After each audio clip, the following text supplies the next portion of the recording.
अंकित अवस्थी। आप हैं मेरे साथ में एक ऐसी घटना का जिक्र करने के लिए जिस घटना ने एक समय पर अजमेर राजस्थान में एक स्थान जो कि विद्यार्थियों को याद रहता है आरपीएससी के कारण, धार्मिक मान्यताओं को रखने वाले के लिए याद रहता है क्योंकि यहां पर ब्रह्मा जी, जगत पिता ब्रह्मा जी का पवित्र स्थल तीर्थराज पुष्कर स्थित है और वहीं सूफी संत ख्वाजा मोइनुद्दीन चिश्ती हसन चिश्ती की दरगाह का स्थान राजस्थान के इस अजमेर में स्थित है। यह अजमेर जिसकी आज हम चर्चा कर रहे हैं, यह आज सुर्खियों में क्यों है? क्योंकि हाल ही में 21 तारीख को एक फिल्म रिलीज हुई जिसका नाम है अजमेर 92। अजमेर 92 में अजमेर शब्द का उपयोग क्यों है और 92 क्या बताता है, तो मैं स्टार्टिंग में आपको बता दूं कि अजमेर 92 असल में अजमेर में वर्ष 1992 में घटी हुई एक घटना को याद दिलाता हुआ एक वाकया है। ऐसा क्या हुआ था 1992 में? साथियों, 1992 के दौर में या फिर ये कहिए कि 1992 में अजमेर में एक अखबार में सुर्खी थी और उस सुर्खी में यह बताया गया कि इस जिले की या इस शहर की कई रसूखदार महिलाएं, बच्चियां कुछ दरिंदों की हवस का शिकार होती हैं। सुनते ही जहां आपकी एक बार में रूह कांप उठती है, लेकिन यदि इसके बाद में आपको यह पता चले कि यह संख्या 1, 2, 5, 10 नहीं 100 के पार है, तो आपके दिमाग में अचानक सोचने का कारण बनने लगेगा। आप विचार करने लगेंगे कि इतनी बड़ी घटना का अंदाजा क्या पहले किसी को नहीं हुआ, या फिर इतनी बड़ी घटना हुई तो 1992 में अचानक कैसे घटी? आज के सेशन में आप इसी के बारे में विस्तार से जानेंगे।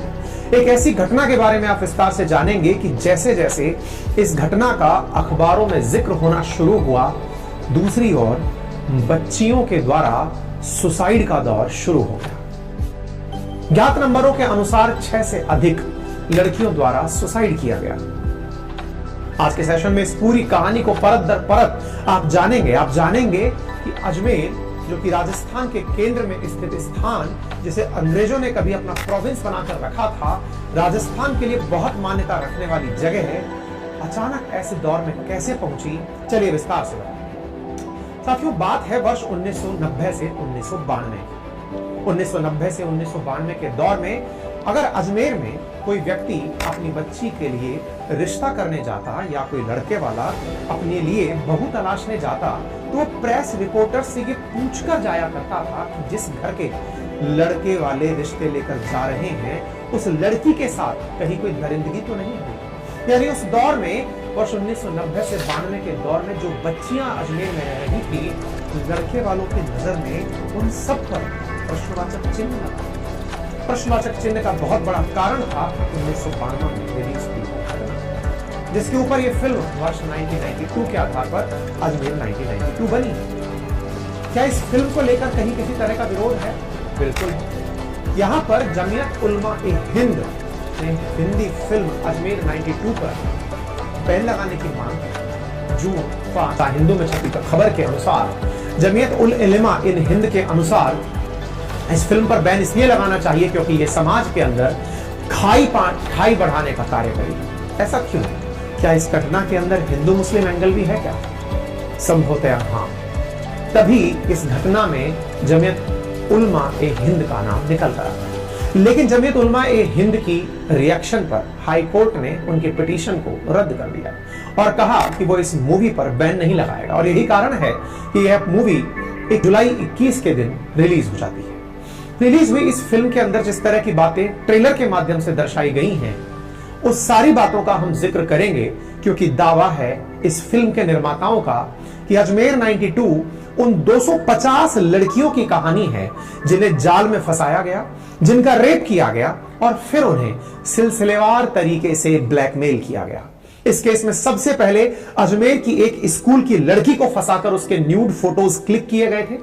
उसके बाद फोटोज के आधार पर उस लड़की को और लड़कियों को इस खेल में शामिल करने के लिए ब्लैकमेल किया गया था और फिर एक चेन बनती चली गई जिसमें कई लड़कियां शिकार बनी।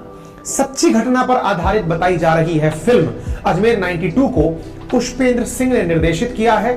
फिल्म करण वर्मा, सुमित सिंह, अलका अमीन, राजेश शर्मा, ईशान शर्मा, महेश बलराज, बजेंद्र काला, मनोज जोशी समेत कई कलाकारों के द्वारा निर्मित की गई है। अजमेर 92 की अब असली कहानी क्या है, इसकी शुरुआत करते हैं। साथियों, असल में साल था 1992 का, तारीख थी 21 अप्रैल। एक लोकल अखबार एक खबर प्रकाशित करता है, नाम है अखबार का दैनिक नवज्योति। दैनिक नवज्योति के अंदर, जो कि एक स्थानीय दैनिक नवज्योति अखबार है, उसके युवा रिपोर्टर के द्वारा, संतोष गुप्ता के द्वारा एक खबर प्रकाशित की जाती है, जिसने लोगों को झकझोर कर रख दिया। खबर में लिखा था कि स्कूली छात्राओं को उनके नग्न फोटो क्लिक करके ब्लैकमेल करते हुए उनका यौन शोषण किया जा रहा है। और सबसे बड़ी बात थी कि इसमें बड़े लोगों की पुत्रियां ब्लैकमेल का शिकार हो रही थी। जब इस शीर्षक के साथ कि बड़े लोगों की पुत्रियां ब्लैकमेल का शिकार हो रही हैं, तो इस अखबार में छपी इस खबर ने, समझिए कि अजमेर के अंदर भूचाल ला दिया। एक पत्रकार के द्वारा इस प्रकार की खबर को उजागर होने के बाद आप समझ सकते हैं कि उस युवा पत्रकार पर किस प्रकार का प्रेशर रहा होगा, क्योंकि समाज के कई रसूखदारों की बच्चियों के ऊपर कीचड़ उछल रहा था। इस घटना के बाहर आने के बाद स्कूल और कॉलेज की 100 से ज्यादा लड़कियां जो जाल में फंसकर यौन शोषण की शिकार हुई थी, उन लड़कियों में से कई के साथ गैंग रेप भी किया गया। हालांकि उस दौरान इस बारे में ज्यादा जानकारी नहीं निकली और इस घटना को दबाने की कोशिश की गई। ये कैसे हो गया, कौन है, किसके साथ हुआ, अब क्या करें, कैसे करें। वो जमाना भले ही सोशल मीडिया का नहीं था, लेकिन जैसे जैसे ये कानों कान खबर समझने लगी, फैलने लगी, खुसुर फुसुर यह खबर आग की तरह पूरे शहर में फैल गई। और इस घटना को फैलने में समय नहीं लगा। बड़ा सवाल, पता कब चला इस स्कैंडल के बारे में? क्या अचानक हुई घटना थी जो कि एक पत्रकार द्वारा ब्रेक की गई? नहीं।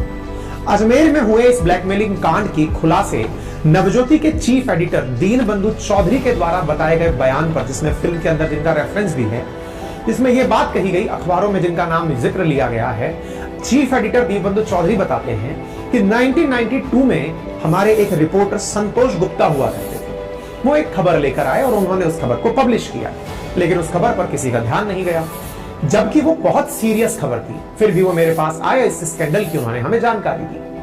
ये बात है दीनबंधु चौधरी, जो कि एडिटर हैं, चीफ एडिटर हैं नवज्योति के। उन्होंने बताया कि अजमेर के अनाज मंडी में एक भरोसा लेबोरेटरी है। आपको मालूम होगा, आज के दौर में जहां आप मोबाइल के थ्रू फोटोज खींचते हैं, आपके पास में बहुत एडवांस कैमरा भी हो सकते हैं और हैंड टू हैंड आप फोटोज को आजकल ब्लैक एंड व्हाइट से आप कलर में निकालते नहीं हैं। आपको याद होगा, एक दौर था जब कैमरों के अंदर रील डला करती थी और आप नेगेटिव से पॉजिटिव बनाने के लिए लेबोरेटरी जाया करते थे। दौर तो आज भी वही है, नेगेटिव से ही पॉजिटिव बनाकर लाया जाता है, लेकिन अब चूंकि आप मेमोरी कार्ड में खबरें लेते हैं, फोटोज लेते हैं और वो सीधे कंप्यूटर के माध्यम से प्रिंट दे दी जाती है। उस दौर में रील वाले कैमरे चला करते थे और उन रील वाले नेगेटिव्स को पॉजिटिव में बदलने के लिए अजमेर में एक अनाज मंडी क्षेत्र के अंदर एक लेबोरेटरी थी, जिसका नाम था भरोसा लेबोरेटरी।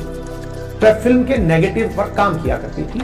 उस लैब में एक शख्स आया और उसने 4 रील खरीदी, लेकिन उसने उस रील के बदले 4 गुने दाम दिए। बस वहीं खड़े हुए इस पत्रकार संतोष गुप्ता को यह बात हजम नहीं हुई। पत्रकार को लगा कुछ तो मामला गड़बड़ है, एक रील के 4 गुना दाम कैसे दिए जा सकते हैं। बस वहीं पर उसने अपने एक दोस्त को इंसिस्ट करके कहा कि यार इसके पीछे कुछ तो गड़बड़ है, हमें यह कहानी जाननी चाहिए। साथियों, पत्रकारों को या पत्रकारिता को समाज के अंदर अब ये जो लोकतंत्र के चौथे स्तंभ के रूप में नाम मिला, वो संभवतः इसी प्रकार की खोजी पत्रकारिता के कारण संभव हुआ होगा। उस पत्रकार ने जब ये घटना जानना चाही तो उसको पहले तो मना कर दिया गया, लेकिन जब वो जिद पर लगा रहा तो उसने 4 रील प्राप्त कर ली उस लेबोरेटरी से। और जब उसने वो रील देखी तो उस रील के अंदर लड़कियों के रेप वीडियोस और फोटोज थी। यह बात जब रिपोर्टर को पता चली कि इसमें न्यूड फोटोज हैं, तो न्यूड फोटोज की यह खबर लेकर वो अपने एडिटर के पास पहुंचता है। जैसे ही एडिटर को यह बात पता चलती है और उसके अंदर यह ध्यान दिया जाता है कि इसमें महिलाओं के प्राइवेट पार्ट्स को भी खुलेआम इन रील्स में दर्शाया हुआ है, तो यह समझने में देर नहीं लगी कि संभवतः इसका उपयोग ब्लैकमेलिंग में भी हुआ होगा। यही कारण है कि अखबारिता या पत्रकारिता में इस चीज को बड़े संवेदनशील तरीके से दर्शाते हुए फोटोज को, जो प्राइवेट पार्ट्स हैं, उन्हें गुप्त रूप से या उन्हें ढककर तस्वीरें प्रकाशित की गई, इस तरह से कि इसके कारण से लोगों को यह तो पता चल जाए कि मामला कितना संदिग्ध है, लेकिन किसी की भी पहचान पर आंच ना आए। जैसे जैसे ये बात आगे बढ़ने लगी, बार एसोसिएशन के सारे वकील इकट्ठे होने लगे, एसपी और कलेक्टर के पास पहुंचने लगे और फिर केस दर्ज करने की मांग की गई। कानूनी कार्रवाई इस घटना के बाद में शुरू की गई। कानूनी कार्रवाई शुरू होने का दौर आता है। इस बारे में जैसे जैसे जानकारी आगे निकलती है तो फिर पता चलता है कि ये लड़कियां श्री हरि रोड जो कि अजमेर के अंदर स्थित है, वहां पर एक कॉलेज था, उस कॉलेज की लड़कियां थी। एक दिन उसी नामी कॉलेज के बाहर एक लड़की रोती हुई जा रही थी। तभी कुछ रसूखदार लड़के वहां पहुंचते हैं। गाड़ी से जो लड़के कहीं जा रहे थे वो उस लड़की से उसके रोने का कारण पूछते हैं। वो लड़की रोते हुए अपना कारण बताती है कि वो इस कॉलेज में इसलिए दाखिला नहीं ले पाई क्योंकि उसके पास पैसे नहीं। उन लड़कों के द्वारा उस लड़की को ढांढस बंधाया जाता है और उस लड़की को फीस दे दी जाती है कि तुम जाओ और ये फीस इस कॉलेज में जमा कराकर अपना एडमिशन ले लो। बस एक बार पैसे के प्रलोभन से उस लड़की को अपने जाल में फंसाने वाले ये युवक भविष्य में उस लड़की के साथ क्या करने वाले थे, शायद ये उस लड़की को भी ज्ञात नहीं था। ये लड़के उस लड़की से फिर रोजाना मिलने लगे। एक दिन उस लड़की को घर छोड़ने के बहाने अपनी वैन में बिठाकर ये युवक उसे ले जाने लगे और उस लड़की को हटुंडी नामक स्थान पर स्थित अपने फार्म हाउस लेकर गए। उसके बाद उसके साथ रेप किया। फिर उन्होंने रेप के दौरान ही उसके साथ कई न्यूड तस्वीरें उतारी। इसके बाद वो उस लड़की को रोज बुलाते और उसका रोजाना रेप करने लगे। किसी को बताने पर कि यदि तुमने इस घटना को किसी को बताया तो ये फोटोज वायरल कर दी जाएंगी, इस प्रकार की धमकियां देने जाने लगी। कुछ दिनों बाद उन लड़कों ने कहा कि वो अपनी दोस्त को भी अपने साथ लाए और पहले तो उस लड़की ने इस घटना के लिए मना किया, लेकिन उसे ब्लैकमेल करने की जब धमकियां दी जाने लगी तो मजबूरी में वो लड़की अपनी दोस्त को भी यानी और महिला मित्र को भी लेकर वहां पहुंची। सेम यही दोहराव उसके साथ हुआ और एक चेन रिएक्शन बनती चली गई। 1 से 2, 2 से 4, 4 से 8, 8 से 10, इस तरह से उस कॉलेज की अधिकांश लड़कियों को एक जाल में फंसाने का कार्य किया जा रहा है। देखते ही देखते 100 लड़कियां इन दरिंदों की हवस का शिकार बन गईं। करीब 250 लड़कियों की न्यूड पिक्चर्स सर्कुलेट होने लगी। एक के बाद एक लड़कियों ने सुसाइड करना शुरू कर दिया। जैसे ही इस अखबार की खबर बाहर आई तो गिरोह का भांडाफोड़ हो चुका था। खबर में गिरोह के लोगों को धार्मिक, राजनीतिक, सामाजिक, आर्थिक सभी प्रकार से प्रभावशाली बताया गया। लिहाजा शासन में समझिए कि भूकंप की स्थिति बन गई। समाजकंटक अपने कुकर्मों के साक्ष्य मिटाने लगे तो ओहदेदार उन उच्च रसूखदारों को खुद बचाने के लिए सामने आए। पीड़िताओं के परिवारजन अपने इज्जत के खातिर नाम ना बताने के लिए दबे पांव अपने बच्चों को लेकर किसी और शहर में शिफ्ट होने लगे। प्रशासन के लोग शासन के आदेश की पालना में, उधर शासन अपने सिंहासन और कुर्सी को बचाने में व्यस्त हो गया। बड़ा सवाल, फिर ये फोटोज लीक कैसे हुई? जैसा कि आपको अभी तक समझ में आ गया होगा कि फोटोज को बनाने के लिए कैमरे का उपयोग किया गया। कैमरे में नेगेटिव को पॉजिटिव बनाने के लिए लेबोरेटरी में ले जाने का उपयोग किया गया और वो जो लेबोरेटरी थी वो उन दरिंदों के ही किसी मित्र की थी, लेकिन उन मित्र ने अपने काम को अपने नौकरों से कराने का निर्णय लिया। बस यहीं से वो रील लीक हो गई। जिस लैब में ये न्यूड तस्वीरें दी गई थी साफ होने के लिए, नेगेटिव से पॉजिटिव बनाने के लिए, यहीं पर जो कर्मचारी थे उनसे उनके मन में आए हुए लालच से ये तस्वीरें बाहर आ गई।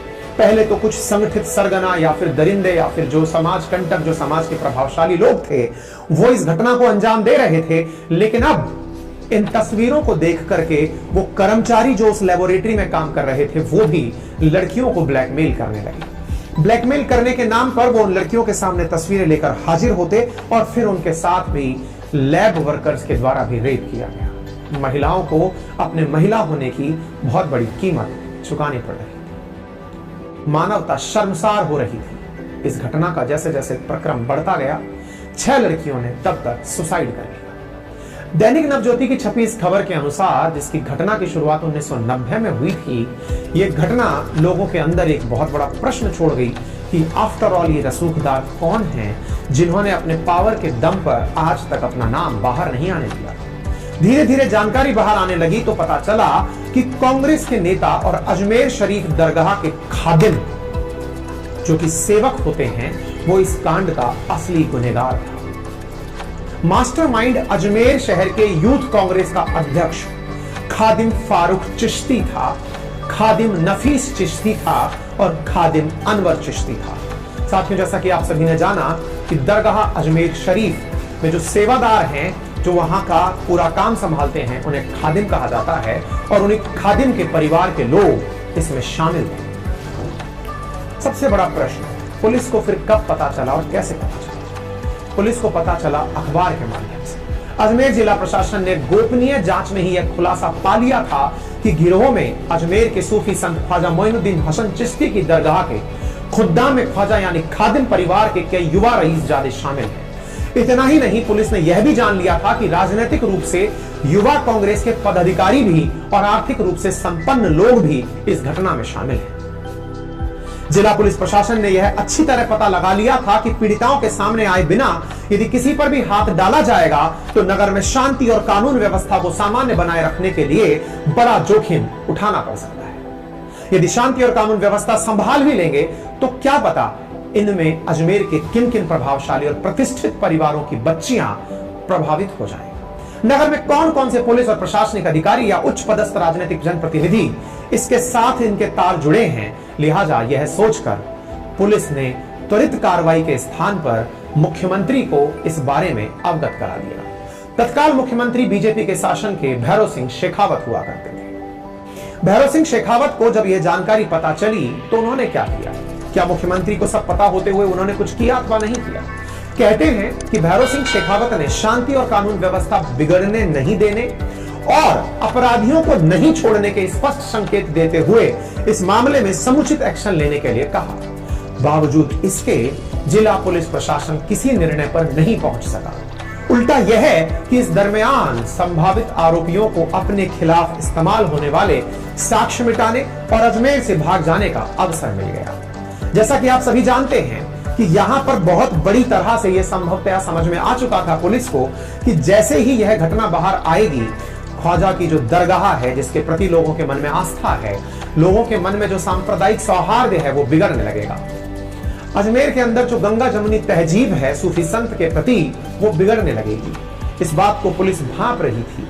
साथ में यह भी था चूंकि यह कॉलेज अपने आप में एक प्रतिष्ठित कॉलेज था, इस कॉलेज की उन लड़कियों के बारे में जैसे जैसे खबर बाहर आएंगी तो संभवतया उस शहर के कई रसूखदार परिवारों के नाम बाहर आएंगे और ऐसी स्थिति में समाज के अंदर एक बहुत बड़ा स्थिति विकराल रूप धारण कर लेगी। क्या इस तरह की घटनाओं के बारे में क्या कभी किसी भी गुप्तचर विभाग को पता नहीं पता चला? बिल्कुल था। ब्लैकमेल कांड की जानकारी गुप्तचर विभाग ने 5 माह पूर्व ही दे दी थी, लेकिन पुलिस अपनी एक प्रकार से जो समाज में सांप्रदायिक सौहार्द को बनाए रखने की सो कॉल्ड जो जिम्मेदारी थी उसके चलते उसके गुनाह के पीछे इतनी सारी घटनाएं, क्योंकि आपको मालूम है जैसे घटना रिलीज लीक हुई उसके अखबार में छपी, उसके बाद एक एक करके सुसाइड होने लगे, लोग शहर छोड़कर जाने लगे। पुलिस इस बात को पहले भाप चुकी है। खबर छपने के बाद भी कार्रवाई हुई या नहीं हुई, तो इसके बाद में जानकारी आती है कि शुरुआत में इस घटना पर कोई भी बड़ी कार्रवाई नहीं हुई, प्रशासन ने कोई ठोस कार्रवाई नहीं की। फिर इस युवा पत्रकार संतोष गुप्ता ने दूसरी खबर प्रकाशित की और उस खबर में उसने लिखवाया कि छात्राओं को ब्लैकमेल करने वाले आजाद कैसे घूम रहे हैं।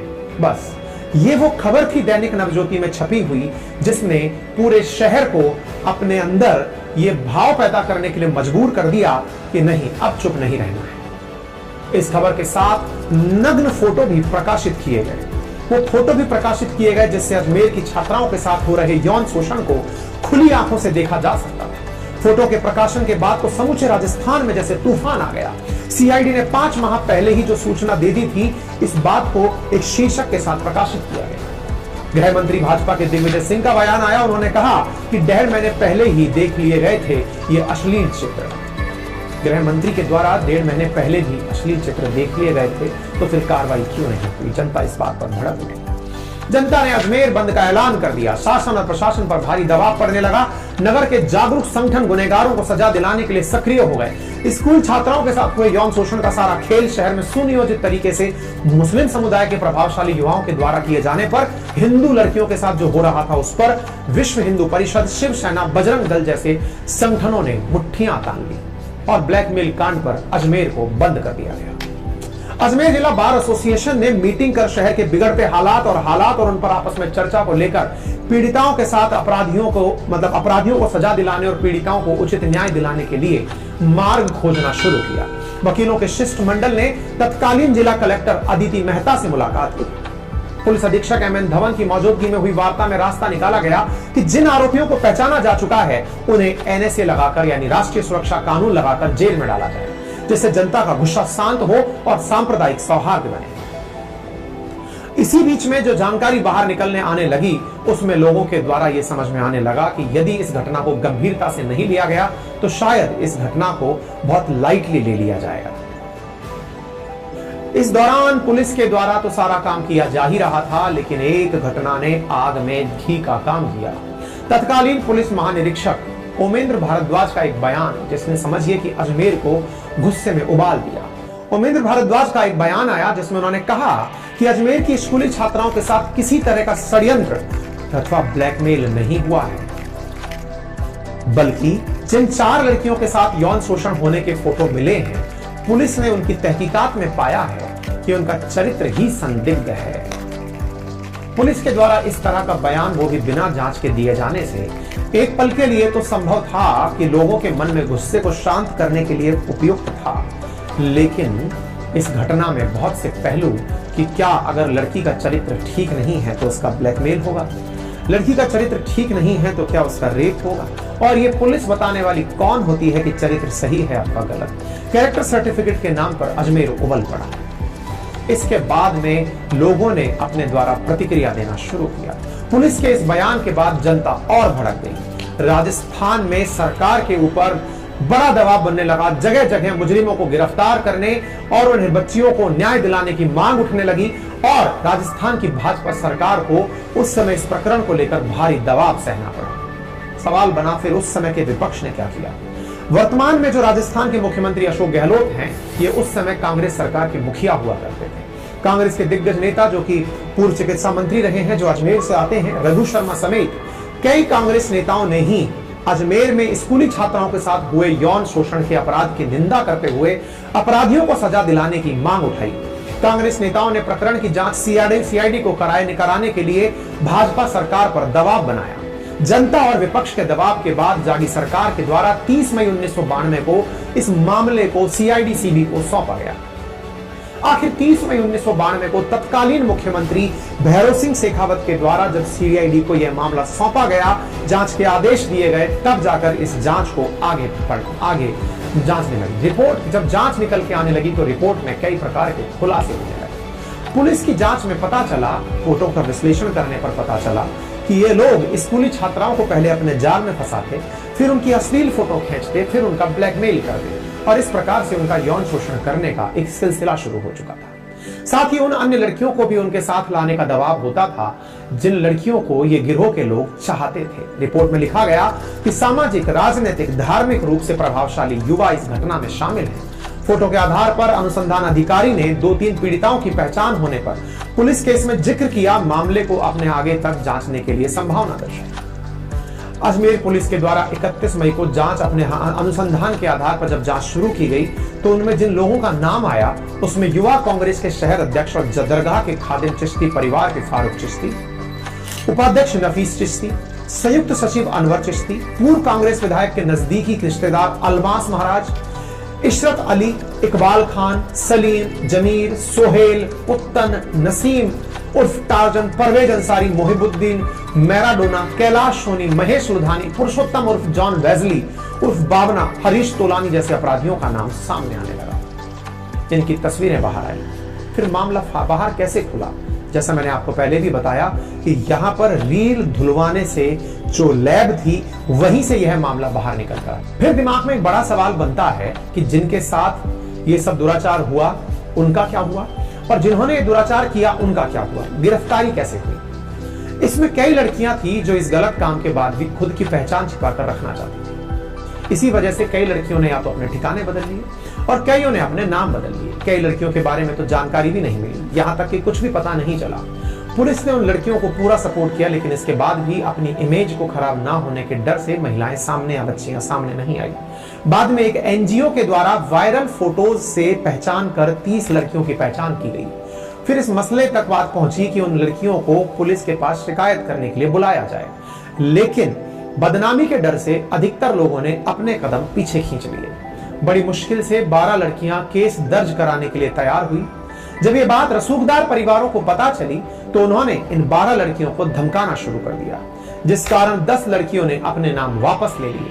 फिर बची हुई 2 लड़कियों ने 16 अपराधियों की पहचान बताई, जिनमें से पुलिस सिर्फ 11 को अरेस्ट कर पाई। आप सोचिए, 250 से अधिक लड़कियों के साथ दरिंदगी हुई, लेकिन मात्र 2 लड़कियां हिम्मत करके केस दर्ज करा पाई। आज ये लड़कियां संभवतः 50 साल से ऊपर की महिलाएं बन चुकी हैं, इनके अपने परिवार हैं, लेकिन आज भी ये अपने साथ हुए उस घटना को भुला नहीं पाती। क्या लड़कियों को इंसाफ मिला? लड़कियों की बताई हुई पहचान के आधार पर 16-17 आरोपियों को पहचाना गया।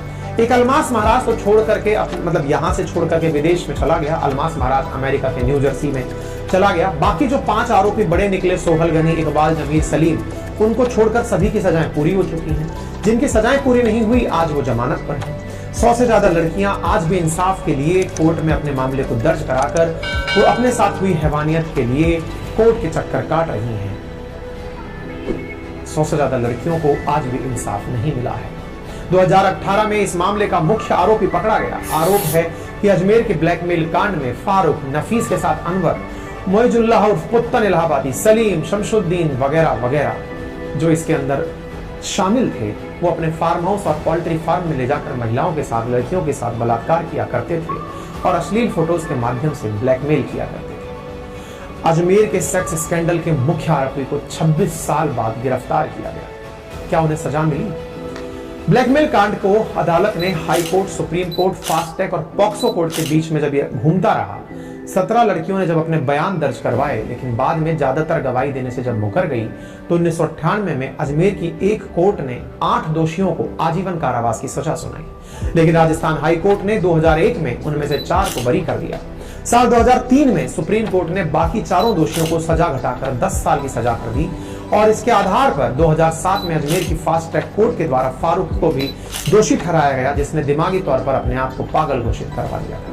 2013 में राजस्थान हाई कोर्ट ने फारूक चिश्ती को आजीवन कारावास की सजा को घटाते हुए कहा कि वह जेल में पर्याप्त समय काट चुका है। 2012 में चूंकि सलीम चिश्ती 2018 तक जेल में रह चुका है, तो उसे रिहा करवा दिया गया। नफीस फारूक चिश्ती जो मुख्य आरोपी थे, वे आज भी पूरी शान से जीवन जी रहे हैं। उधर पीड़िताएं हैं जो अदालत के लिए मिल रहे समन से परेशान होकर अब कोर्ट में हाजिर पेशी के बयानों के लिए आना बंद कर दिया है। बताया जाता है कि इस ब्लैकमेल कांड में शामिल अधिकतर महिलाएं अब दादी नानी बन चुकी हैं। उन्हें पेशियों पर आने के लिए घर से झूठ बोलकर निकलना पड़ता है। आपको इस पूरी घटना के बाद में क्या मैसेज मिलता है? क्या आपने इस पूरी घटना को जब सुना तो आपको एक बात समझ में अब तक नहीं आई, तो आपको बहुत ज्यादा जरूरत है तत्काल प्रभाव से संभलने की। संभवतः आपको अब तक ये समझ में आ गया होगा कि किस तरह कुछ मुट्ठी भर लोग सैकड़ों की संख्या में लोगों पर अपना भय बनाकर उन पर दरिंदगी करते हैं, उन पर शासन करते हैं और उन्हें मनोवांछित तरीके से दुरुपयोग करते हैं। साथियों, कायरों की भीड़ है, हमारा डरना कायर का दर्शाता है। कायरों की भीड़ पर एक दुस्साहसी युवक या व्यक्ति बंदूक लेकर उन पर शासन कर लेता है। तभी तो आपने बहुत बार सुना होगा कि किसी प्लेन को हाईजैक करने के लिए 2 आतंकवादियों ने बंदूक के बल पर उन्हें हाईजैक कर लिया। या फिर कभी आपने सुना होगा कि पूरी की पूरी स्कूल को बंधक बना लिया 2 बंदूकधारियों ने, पूरी बैंक को बंधक बना लिया एक चक्कू लिए हुए युवक ने। ऐसे ही 250 युवतियों के साथ बलात्कार हो गया कुछ युवकों के द्वारा, ये समझने से कि तुमने अगर बताया तो तुम्हारा इंसल्ट हो जाएगा। ये हम कैसे समाज में जीते हैं, ये आत्मचिंतन का समय है। हमें ये समझने की आवश्यकता है कि आज जो व्यक्ति डरता है वो इस समाज के अंदर डर कर जिंदगी भर, देखिए जिसके साथ बुरा हुआ ना, वो समाज में भले किसी को ना पता चले, लेकिन अंदर से वो खुद पहले ही मर चुका है, आत्मा उसकी मर चुकी है। समाज के कुछ लोगों के बीच में अपनी अच्छी इमेज को लेकर वो जी भले ही रहा हो, लेकिन उसके अंदर का उसका आत्मसम्मान खत्म हो चुका है। खत्म हुए आत्मसम्मान को अगर गुस्से में अथवा बदले में बदला जाए, तो वो महिलाएं पहले अगर खड़ी होती तो ये सब आरोपी सलाखों में होते। वो पहली लड़की जिसके साथ में पहली बार ब्लैकमेलिंग की घटना के साथ बलात्कार हुआ, अगर वो साहस जुटाती तो शायद इतनी लड़कियों के साथ इतना दुराचार नहीं होता। समाज में आवश्यकता है आत्मविश्लेषण की। आवश्यकता है कि जब हम अपने अपने बारे में सोचते हैं कि बस मैं क्यों, बस इसी के साथ में समाज का पतन शुरू हो जाता है और आपके ऊपर कुछ इसी तरह के दुराचारी लोग या फिर अनैतिक लोग आपको शासन कर रहे हैं। बाकी आपकी क्या राय है इस घटना पर या समाज को लेकर आप क्या सीख देना चाहते हैं, वो कमेंट बॉक्स में जरूर बताएं। फिलहाल के लिए इतना ही।